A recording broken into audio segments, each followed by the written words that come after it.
Katika kuhamasisha matumizi ya nishati safi, Halmashauri ya Wilaya ya Nachingwea imefanikiwa kufanya jitihada mbalimbali ili kuhakikisha wananchi wake wanaepukana na majanga yatokanayo na matumizi ya kuni, mkaa pamoja na kutunza mazingira.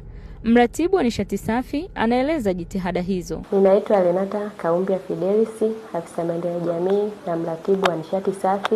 Halmashauri ya Wilaya ya Nachingwea inaendelea kuhamasisha na kutoa elimu juu ya matumizi ya nishati safi ya kupikia kwa kupitia vipeperushi, mikutano pamoja na redio.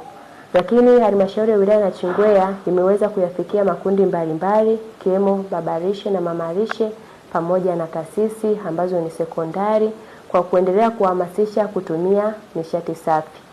Lakini kwa mwaka wa fedha 2024-2025 Halmashauri ya Wilaya ya Nachingwea ilifanikiwa kuhamasisha kaya 3686 kuchangia mitungi ya gesi kwa bei elekezi ya ruzuku kwa 19,500 ambayo ilitolewa na serikali.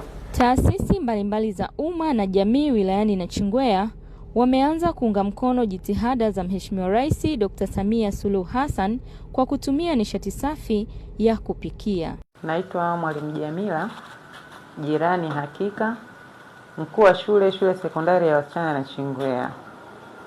Nimeanza kutumia nishati safi mwaka jana 2025.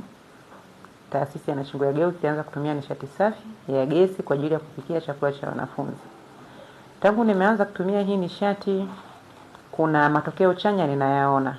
Moja ni usafi wa mazingira. Usafi wa mazingira hasa kuzunguka eneo la jiko, lakini usafi wa mazingira bwaloni kwa ujumla. Kwa sababu gesi haitoi taka kwa maana ya mkaa pamoja na moshi. Kwa hiyo mazingira ya jikoni ni masafi. Lakini pia hata mazingira ya wapishi ni wasafi sana.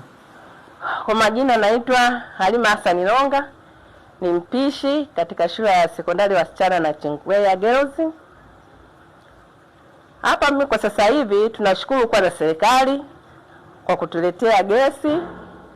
Tunashukuru kwa sababu ukishatumia nishati safi kama hivi, yani vitu vyako unapika yani vikiwa safi, havinuki moshi, sufuria zinakuwa safi. Yani kila kitu ni kisafi tu kwako. Yani mambo ni safi kila kitu.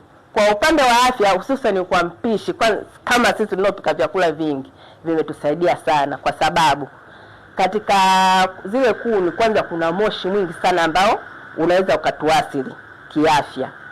Kwa hiyo sasa hivi hamna moshi, kwa hiyo afya zetu zipo safi tu. Lakini tangu tumeanza kutumia nishati safi, kesi za kuchelewa chakula kwa wanafunzi haipo.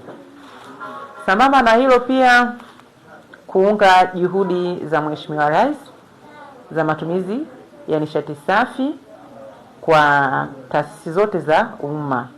Nashauri taasisi zingine watumie nishati safi kwa sababu kwanza ni salama zaidi na inaimarisha afya, lakini pia ni gharama ambazo tunaweza kuzimudu wote, sio gharama kubwa kama ambavyo watu wengine wanafikiri, kwa sababu miongoni mwa maswali ambayo napata ni gharama yake ipoje, mtu anahisi kama atatumia mamilioni ya pesa.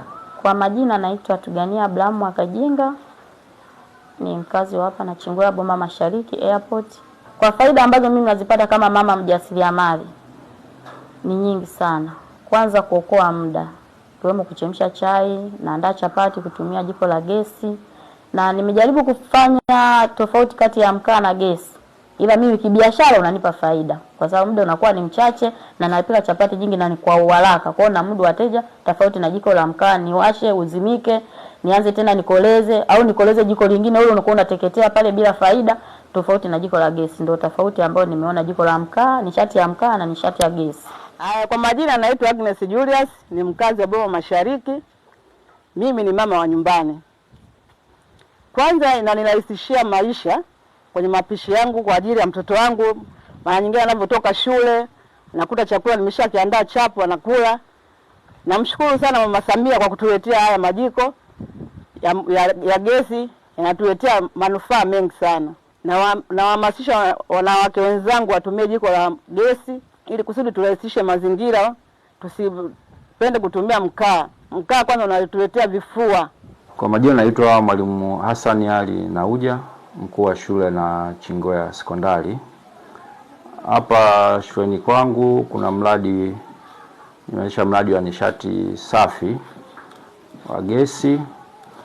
Matarajio yetu kwamba tutapoanza kutumia gesi kwa ajili ya kupikia itatusaidia kwenye ukamilishaji wa ratiba, kwa sababu chakula kikichelewa maana yake wanafunzi wanakosa kupata vipindi sababu ya kuhangaikia swala zima la chakula. Kwa hiyo uwepo wa gesi maana yake chakula kitapikwa kwa wakati, na watoto watakula kwa wakati, watahudhuria darasani kwa wakati.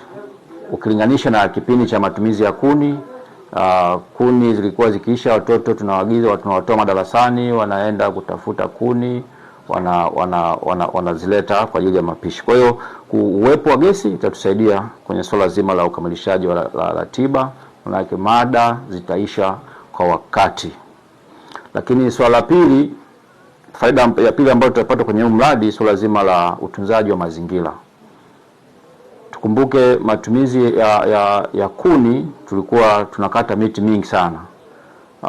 Mathalani kwa mwezi hapa nilikuwa natumia sio chini ya lori 2 za kuni ambazo tulikuwa natumia kwa mwezi mmoja. Sasa ukichukua hiyo idadi ya hizo kuni, unaona kwa namna gani tulivyokuwa tunaharibu mazingira kwa ukataji wa miti hiyo. Lengo ikiwa ni kuhakikisha ifikapo mwaka 2034 zaidi ya 80% ya Watanzania wote kutumia nishati safi. Kwa majina naitwa Linton Nixon Nzunda, ni mkuu wa kitengo cha maliasili na uhifadhi wa mazingira wilaya ya Nachingwea. Nipo hapa kwa ajili ya kuelezea vitu kadhaa kuhusu nishati safi. Itakumbukwa kwamba tunao mkakati wa kitaifa wa miaka 10 kuanzia 2024 mpaka 2034 wa matumizi ya nishati safi na kuachana na matumizi ya kuni na mkaa ambazo tumekuwa tukizoea na tunatumia mpaka sasa. Kimsingi taifa letu la Tanzania kupitia kwa jemedari rais wetu Daktari Samia Suluhu Hassan limeona changamoto kubwa inayotokana na matumizi ya nishati za kuni na mkaa hapa nchini. Kufikia mwaka 2034 inapaswa tuwe angalau 80% ya Watanzania tunatumia nishati safi.